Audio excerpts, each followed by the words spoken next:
Michigan State University, home to over 50,000 unique Spartans, although they all have taken different paths to get here.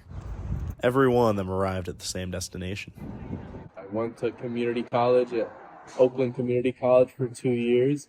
While junior Yusuf Anaya may have arrived a few years later than some, he wasted no time finding his place in the college.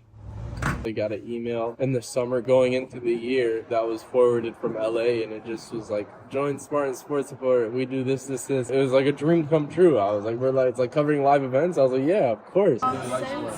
Yusuf's contributions did not end at just covering live sports, as the entire journalism program has encountered unwavering positivity. I mean, Yusuf has got to be one of the most happy-go-lucky guys I know. I mean, the guy is unbothered by pretty much everything.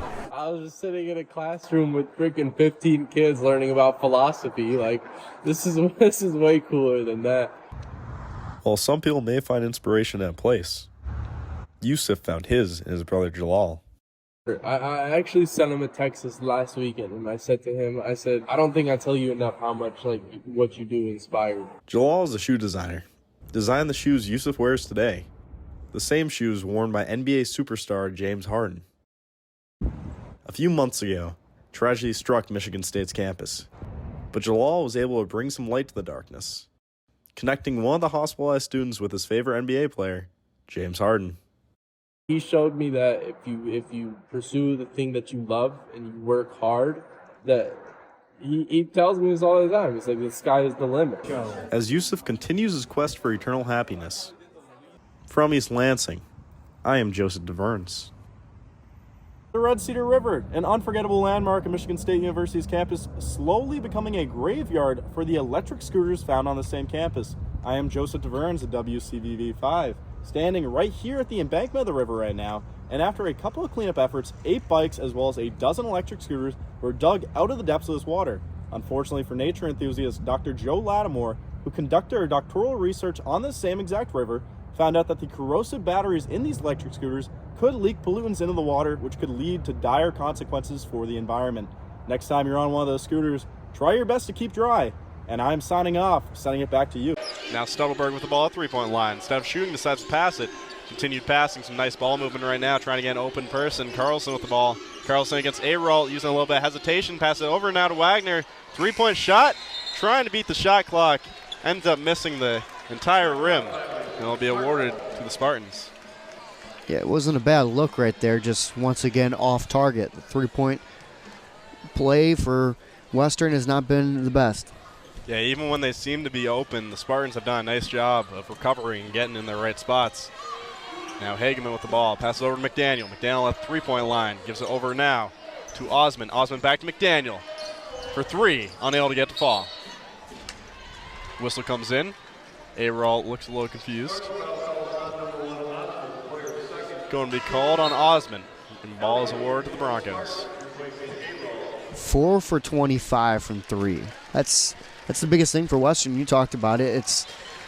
It hasn't worked out for them. Field has been better, like you said, 30%, and Michigan State at that 57% from the field, much better, and 46 from three. That's been a huge emphasis throughout the week for them, and they've really hit on it. The big thing, too, is the Spartans were able to switch to a different type of offense. The shot coming now from three-point land, coming from Allie Carlson. As I was saying, the Spartans able to switch to driving offense instead of just three-pointers when they're not falling. Working on the ball now is the Spartans. Now continued passing it inside to Alexander. Alexander trying to put it up, decides to pass out instead. That's Hageman. Hageman driving in, pass over to McDaniel. McDaniel working with the ball, gets it over now to Osman. Back over to Hageman. Hageman for three, and another score. When it rains, it pours, as Hageman has shown tonight. Doing an amazing job, 5 of 6 from three-point line. The ball movement once again clicking on all cylinders for Michigan State, and Hageman has been fantastic. Yeah, when they get a succession of passes, you feel like it has to go in. Doing an amazing job moving the ball around. Working with the ball right now is the Broncos. Allie Carlson drawing the foul. As we were talking about ball movement, so far this year, the Spartans are third in the Big Ten in assists, averaging 21 per game. They have 23 tonight. Doing an amazing job. They're also third in steals with 13 per game, disrupting passing lanes. currently a night they have 12. They've done an amazing job keeping up those season averages. And another point to add on to that passing, that fast break opportunities for Michigan State, getting it out quickly, 25 fast break points. Coach Merchant has modeled a lot of her game and the way she coaches off of Coach Izzo here at Michigan State. And the women's team is doing a fantastic job of modeling off the men's team on the fast break. Allie Carlson at the line. Got to mention a second ago, you could see on your screens McDaniel wiping up the sweat on the floor, helping out the towel boy there. Shot is missed by Carlson. Going to be trying to get 1 for 2. And here the Breslin Center again active now. Shot goes up and out. 0 for 2 from the line for Carlson. Bringing it up now is Hageman. Hageman doing everything tonight. Passes off to Elliott. Elliott back to Hageman. Hageman directing her offense, trying to get them the right flow. Hageman draws a double team, trying to find the open person. That goes over to McDaniel behind her back. Keeps it in bounds. A nice recovery there. McDaniel driving towards the hoop. Nice job battling through a tough defense. No whistles blown. Saxman working with it, eyeing down her teammates, seeing who's open on the left side of the court. Gets it over now to one of those open people, Richardson. Shot comes up, ends up not falling. Michigan State working with the ball. McDaniel driving down the court. Tried for an alley-oop there. Alexander puts it up, and she scores. Alexander's been fantastic as well for MSU, now 9 points, and just has been a big-time presence in the post.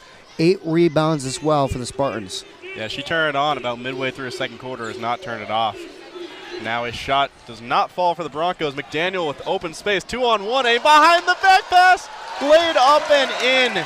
Great job right there. All the pressure on Elliott after such a beautiful pass from McDaniel, and she gets the assist while Elliott gets the points. McDaniel is so filthy with the basketball. Whether it's driving to the lane, giving it up, or scoring, she can do it all. McDaniel isn't just good. She is fun to watch. She has been amazing tonight. Trying for the steal was the Spartans. Whistle is blown. Osmond draws a foul. Yeah, Tori Osmond laying out once again, trying to get that one. I am Joe DesVergnes here with Sarah Williams after an amazing game. A nail-biter for this Big Ten matchup. The Wisconsin Lady Badgers defeating the Michigan State Spartans in overtime matchup. Sarah here had 31 points, setting a new career high, as well as 13 rebounds, tying her previous career high. I wanted to ask you, what was the key to your massive game today, Sarah? I think the key was confidence. In order for me to help my team, in order for me to be as good as I was today, I need to play with confidence. And of course, it was a massive matchup as in-conference Big Ten, your first year of Big Ten play. I wanted to ask, what was Coach Mosley telling you before this game to get you ready for this matchup? Just trust the scout. We need to trust the scout. Our coaches put a lot of effort in preparing it, and just play hard, play confidently, and take the win. We need to play very hard. And Sarah, I want to tell you that this game was not the standard for a freshman. This was an outlier. Freshmen are not supposed to impact the game this much. I wanted to ask you, what do you think it is that separates you apart from so many different freshmen that lets you have this impactful a game for your team? I think number one is my teammates. They get me the ball very well, and my teammates trust me a lot, so I wouldn't be able to do anything without my team. That was the interview with the amazing Sarah Williams, a great player. Excited to see what your future holds, Sarah. Thank you so much for giving us your time. Yeah, thank you. There was a while where you were dealing with some injury concerns. I remember you talking about that. There was that season you had a red shirt due to injury after only 4 matches. What was it like during the comeback, as we talked about mental health a little bit earlier? What was it like in your mental state to get over that hump of, I can't do really anything for this year? Man, it was really, really difficult. You know, I spent most of my career wrestling, like half of my life wrestling with really no injuries until I got to college. Like when I got to sophomore year, the year I All-American, I didn't really have any injuries. Like I did. When I wrestled at the Big Tens the year that I All-American, I hurt my ankle at the Big Tens. And I remember that was really crazy. Like it was really tough. Like I could barely walk after the match. I had a big knot like the size of a tennis ball on my ankle, and it was like, well, like how am I gonna perform?